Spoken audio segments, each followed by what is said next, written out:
ഇത് നമ്മുടെ വെലറ്റിയിലുള്ള role and ചിൽ എന്ന് പറഞ്ഞൊരു ഡെസേർട്ട് ഷോപ്പാണ്. അത്യാവശ്യം കുഴപ്പമില്ലാത്തൊരു ഷോപ്പാണ്. മുകളിലേക്ക് ചെറിയ സീറ്റിംഗ് ഏരിയ ഒക്കെ ഉണ്ട്. ആക്ച്വലി ഞങ്ങൾ ഡിസംബർ ഫസ്റ്റ് വീക്ക് എന്തോ ആണ് ഇവിടെ പോയത്. ഞാൻ ഇതിൻ്റെ കേസ് മറന്നുപോയി.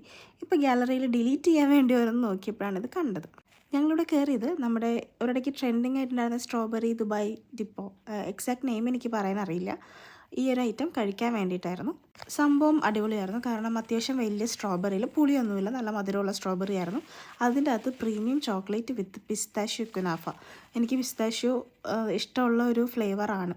അതുപോലെ തന്നെ ഈ കുനാഫയും കൂടെ വന്നപ്പം ആ ഒരു ക്രഞ്ചിനെസ്സും അതുപോലെ തന്നെ ചോക്ലേറ്റിൻ്റെ ആ ഒരു ഫ്ലേവറും ഒക്കെ കൂടെ ആയപ്പം അടിപൊളിയായിരുന്നു. കഴിക്കാൻ കുറച്ച് പാടുപെട്ടു, കാരണം വലിയ സ്ട്രോബെറി ആയിരുന്നു. രണ്ടാമത് ഞങ്ങളൊരു കിൻഡർ ബീനോടെ വോഫിൾസും കൂടി ഓർഡർ ചെയ്തിട്ടുണ്ടായിരുന്നു. പൊതുവേ എനിക്ക് കിൻഡർ ജോയുടെ എല്ലാ ഐറ്റംസും ഇഷ്ടമാണ്. കാരണം അതിൽ വൈറ്റ് ചോക്ലേറ്റും പിന്നെ നമ്മുടെ നോർമൽ ചോക്ലേറ്റ്സ് ഒക്കെ വരുന്നുണ്ട്. നാട്ടിൽ നിന്ന് ഞാൻ കഴിച്ചിട്ടുള്ളതിനേക്കാൾ കുറച്ചൊരു ഡിഫറെൻറ്റ് വോഫിളായിട്ടാണ് എനിക്ക് തോന്നിയത്. കാരണം നാട്ടിലത്തെ ഏറെക്കുറെ ഞാൻ കഴിച്ചിട്ടുള്ള എല്ലായിടത്തും ക്രിസ്പി ആൻഡ് ഹാർഡ് ടെക്സ്ചറാണ് പൊതുവേ വോഫിൾസിന് ഞാൻ കണ്ടിട്ടുള്ളത്. പക്ഷേ ഇതെന്ന് പറഞ്ഞു കഴിഞ്ഞാൽ ഒരു പാൻ കേക്ക് പോലെ, അല്ലെങ്കിൽ നമ്മളൊരു എഗ്ഗ് യൂസ് ചെയ്തുണ്ടാക്കുന്ന ഒരു അപ്പം, ഒരു സോഫ്റ്റ് ആൻഡ് ഫ്ലഫി ഫീൽ ഉണ്ടല്ലോ, അതുപോലെയായിരുന്നു ഇത്. അത്യാവശ്യം നല്ലതായിരുന്നു രണ്ട് ഐറ്റവും. അങ്ങനെ അവിടെ നിന്ന് അതും കഴിച്ച് ഞങ്ങൾ ഇറങ്ങി. അപ്പോൾ ഇന്നത്തേക്ക് ഇത്രയുള്ളൂ. ബൈ.